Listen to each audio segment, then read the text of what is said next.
Hello and good morning, students. I am Acharya Lalit. Today, in this video, we will discuss the second part of bringing of Kadi. In last video, we have discussed the bringing of Kadi, and it is a story of Kadi, an elephant, and he is only 5 months old, and narrator looked after him. यानी हम लोगों ने देखा कि ये जो story है वो एक कारी एक एलिफेंट की है जो 5 महीने का था जब नरेटर ने उसे अपने पास लाया। उस समय नरेटर की उम्र 9 साल थी। नरेटर उसकी देखभाल करते हैं, उसके लिए टेस्टी फूड ट्विक्स काट कर लाते हैं, उसे स्विमिंग यानी स्नान कराने के लिए नदी में ले जाते हैं। एक दिन क्या होता है कि वो एक बच्चे की जान बचाता है। फिर आगे हमने देखा कि कैसे वो फ्रूट्स को डाइनिंग रूम से चोरी कर लेता है हाथी, और उसका जो इल्ज़ाम है वो पहले तो सर्वेंट पर और फिर नैरेटर पे लगता है। आगे क्या होता है, who is the thief and who is just stealing the fruits from the dining room, today we will know. As I went out I saw Kari's bag disappearing in the direction of the pavilion। यानी जैसे ही narrator देखते हैं कि कारी का जो bag है वो पवेलियन की तरफ जा रहा है और वो पवेलियन में प्रवेश कर जाता है। पीछे से थोड़ा सा बैक पोर्शन दिखता है। And I was so frightened that I wanted his company to cheer me up. जबकि नरेटर को लगता है कि कोई एक ब्लैक स्नेक है जो फ्रूट्स को मतलब डाइनिंग रूम से चुरा रहा है, और वो काफ़ी डर जाते हैं। और उस समय वो उसकी कंपनी को यानी कि कारी की कंपनी को महसूस करते हैं कि अगर उसका साथ मिलता, इसलिए वो दौड़ते हुए वहाँ जाते हैं। I ran after him into the pavilion and I found him there eating bananas। लेकिन जैसे ही वो पवेलियन पहुँचते हैं वो देखते हैं कि कारी जो है वो बनाना खा रहा है। I stood still in astonishment। astonishment means आश्चर्य में, यानी नारेटर को काफ़ी आश्चर्य होता है जब वो कारी को यानी एलिफेंट को बनाना खाते हुए देखते हैं। The bananas were lying straw all around him. देखते हैं कि चारों तरफ बनाना जो है वो बिखरा पड़ा हुआ है। He stretched out his trunk and reached for one far away from where he was standing. एक जो कि कारी से काफ़ी दूर था, वो अपने ट्रंक को स्ट्रेच मीन्स फैलाना यानी फैलाकर उसको कलेक्ट करना चाह रहा था। That instant the trunk looked like a black snake.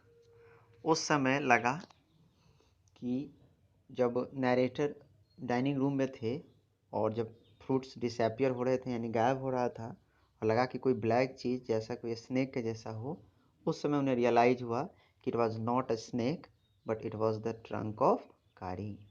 And I realise that Kari was the thief and suddenly he thought that it was none other than but Kari who was stealing bananas and fruits। यानी उस समझ में आ जाता है कि चोर कोई और नहीं, कारी ही था। वही डाइनिंग रूम से प्रत्येक दिन फ्रूट्स को चुराता था।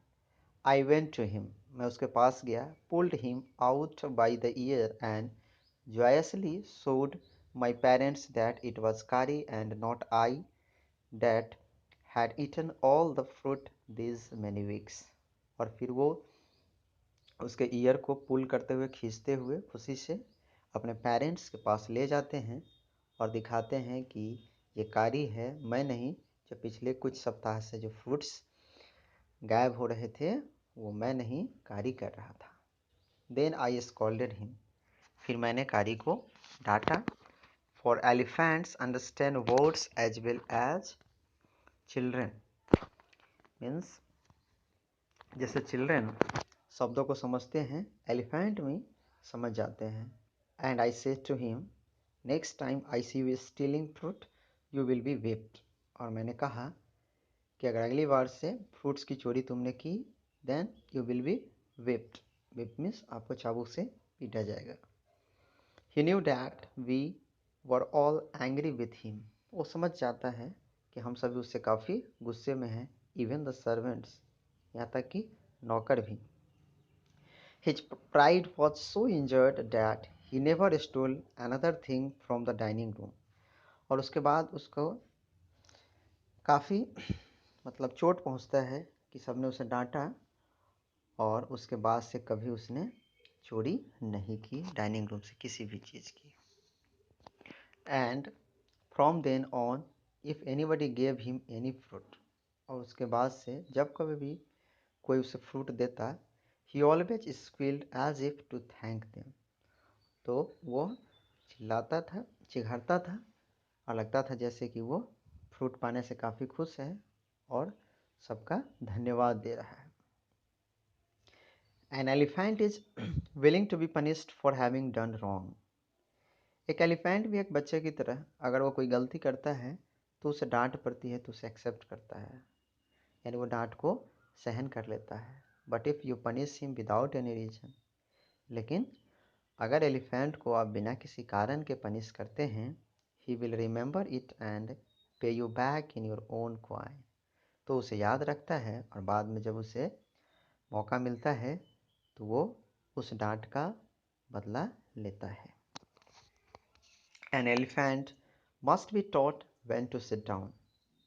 We know that elephant is a big animal and he should be what?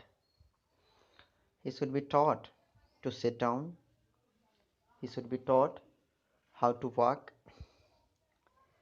यानी एलिफेंट क्या है, उसे सिखाया जाना चाहिए कि कैसे बैठा जाए, when to walk, कब टहलना है, when to go fast, कब तेज चलना है, and when to go slow। Means elephant should be taught। You teach him these things as you teach a child। और जैसे हम बच्चे को चलना बोलना सिखाते हैं, शायद एलिफेंट को भी ये सभी चीज़ें सिखाने की ज़रूरत है। If you say that and pull him by ear, he will gradually learn to sit down. यानी सिट डाउन के लिए जो कॉलिंग है वो क्या है, डैट, और pull him by the ear, और उसको कान को पकड़ के खींचना। इससे वो समझ जाता है कि अभी बैठने का इंस्ट्रक्शन है। सिमिलरली इफ़ यू से माली and pull his trunk forward, और जब हम कभी उसे माली पुकारते हैं और उसके ट्रंक को फॉरवर्ड मीन्स आगे की तरफ खींचते हैं, he will gradually learn that it is the signal to walk. तब वो समझ जाता है कि ये सिग्नल आगे चलने के लिए है। Okay, thank you for today. We will discuss the next part in next video. Now read and remember words and also make your own question and answer. Okay, thank you.